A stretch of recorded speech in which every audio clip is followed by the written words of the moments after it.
Isang magandang araw sa inyo guys. Kapayapaan po ng Diyos ang sumasa atin lahat. Welcome po sa aking channel. Ang ituturo ko po ngayon ay kung paano ayusin itong portable karaoke speaker. So ayan guys, itetest na natin. So ayan, naka-on yung kanyang speaker. So itong mic ang may problema guys. Ayan o. Pinipindot ko, ayaw niya mag-on. So, itong mic ang may problema. Yung speaker, okay yun. So, ayan guys. So, pinipindot ko na, ayaw pa rin mag-on. So, patayin muna natin yung speaker. Power off. Tapos, buksan naman natin tong mic. Checkin natin sa loob kung ano nangyari. Kung ano yung sira niya.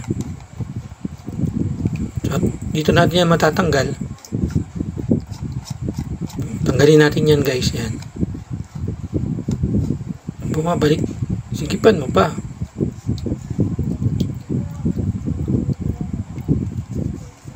Kasi kinete ko, kala ko mahuhugot ko guys. Hindi pala pwedeng hugutin.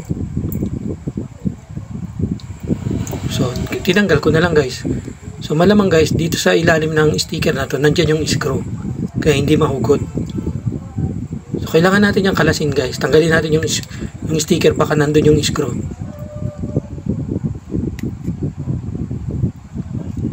O, sticker nga siya guys. O, ayan. O, may screw nga siya. Kaya hindi mahugot.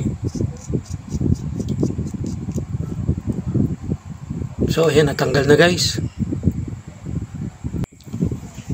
Ayan. Tingnan na natin to. Kung ano yung, huhugutin na natin.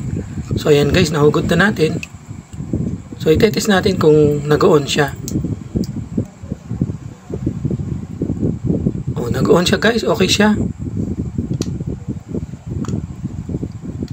Test natin yung sound kung okay siya. Power on. Ayan natin ang speaker. So ayan guys. Hello. Ayos naman guys. Okay naman siya guys. May sound. Ayos siya. So ang may problema guys, itong rubber, ayan yung pampindot niya. So patayin muna natin itong speaker pati yung mic. I-test mo, kuhain muna natin itong ano na to. Yan. Malamang yan ang sira eh. Patayin muna natin itong mic. So, patay na. Checkin na natin to guys kung bakit. So, ayan guys, oh. Nakatabingi na. Napunta na sa kabilang side. Lumambot na guys yung rubber. Kaya kahit anong pindot mo, lumilihis siya. Ayan, oh. Lumilihis siya guys. Nakapunta siya sa kabilang side. Dahil sa sobrang tagal na gamit siguro, lumambot na. Kaya hindi niya naaabot yung on and off ng speaker. Ng mic. So, para niyang patigasin guys, lagyan natin ng super glue. Pag natuyo yun guys, titigas yan. Tsaka lalagyan na rin ko yan guys ng bulak para harang dun sa pupunta niya sa kabilang side. Kasi pag tinutulak mo siya, kahit lagyan mo siya ng super glue, malambot pa yung super glue, bumabalik pa rin sa dati. Pupunta pa rin dun sa kabilang side. So, ang gagawin natin, aangklahan natin. Lalagyan natin ng bulak. Para pag natuyo, okay na siya. So, ayan guys, tuyo na oh. Nasa center na siya. Tapos matigas pa. So, ngayon, is time na para ibalik na natin. So, ganun lang yan guys. Dali lang pala to ayusin guys. So, eksakto natin. Kailangan yan guys matibay. Yung nasa gitna niya. Ang super glue, nakapagpatibay yun. Tsaka yung bulak para yung bato pag natuyo. O yung rubber pa rin niya, medyo malambot pa rin. Tumigas lang ng konti. Kaya, saktong-sakto yan pag pinindot. Pasok na pasok yan guys. So, balik na natin itong mic sa kanyang sakto-sak. Yan. Sakto yan sa side niya. Yan o. Ngayon, ibalik na natin. Yung screw niya, sakto din yun. Kaya pag nailagay yung screw, sakto na yan guys. Lagay muna natin yung ibabaw. Yan, nailak na natin.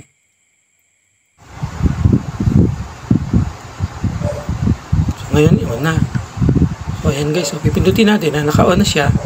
Pipindutin ko. Ayan, nawala na. Gumagana na guys yung on and off. Pag Pinindot ko ulit, magbiblink na naman yung ilaw. So, okay na guys. Gumagana na. Hello. Hello. Okay. Gumagana na guys. Auto volume Ayan, setting. pindutin natin yung power on, yung volume tsaka yung power on. Gumagana guys. I-test natin guys isa-isa. Yung kanyang sound. Accompanying volume Volume. Ayan, nag-ano siya, The volume nagre-respond is siya larger. bawat pindot natin. So ayan guys, gumana na talaga. So yun lang talaga ang sira guys. Simple lang pala, no? Kayang-kaya nyo yun to guys. Napakadali lang nito. At least may nalaman na kayo. Microphone. Echo Ang volume mahalaga talaga, setting. bubuksan, i-check up kung ano nangyari. Accompanying volume setting. Ganyan lang yung kadali guys. Ngayon patay na natin. Okay guys, thanks for watching and see you on my next video. Bye-bye!